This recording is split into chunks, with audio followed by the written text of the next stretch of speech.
होता क्या है नेचुरली सेटिस्फैक्शन? सेटिस्फेक्शन जो है उसके साथ हम एक लय में होते हैं। जो है, जो जीवन है हमारे आसपास, हम उसमें ठहरे हुए होते हैं और उससे अतिरिक्त और की मांग नहीं कर रहे होते हैं। हम जैसे इस क्षण में हैं और अभी ही कुछ और की मांग करें तो असंतोष लाएगा। अभी इसी क्षण में हम ठहरे हैं, हमारे पास एक गिलास पानी है इस समय, तो हम इस एक गिलास पानी में संतुष्ट हैं अभी। अभी हमको इस पानी को चाय में नहीं अभी नहीं बदलना है, अगले क्षण हम बदल सकते हैं। तो संतोष की यात्रा क्षण प्रतिक्षण की यात्रा है। जिस क्षण में हम ठहरेंगे उस समय संतोष में होंगे। अब अगर हमें इस पानी को चाय में बदलना है, तो अगला क्षण होगा। अगले क्षण में हम एक प्रक्रिया में होंगे, फिर एक प्याला चाय हमारे हाथ में होगी। अब जैसे एक प्याला चाय हाथ में आए तो हमको फिर उसको किसी और चीज़ में बदलना है।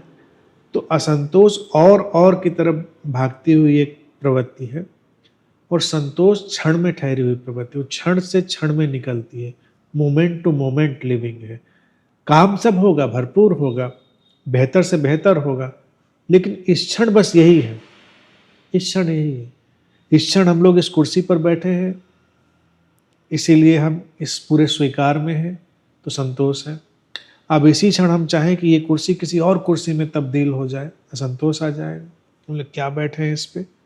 तो संतोष देखा जाए एक वर्तमान परिस्थिति का समग्र स्वीकार है और एक विजडम है, एक बहुत ही बुद्धिमत्ता है कि इस समय तो यही है, इस समय यही है और अगर अगले क्षण कुछ और होना है तो वो अगला क्षण होगा, वो नेक्स्ट मोमेंट होगा, वो ये मोमेंट नहीं होगा, वो अगला मोमेंट होगा, तो उसमें वो देखा जाएगा।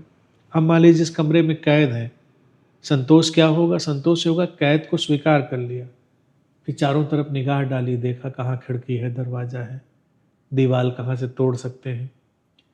लेकिन जब टूटेगी तो अगला मोमेंट होगा।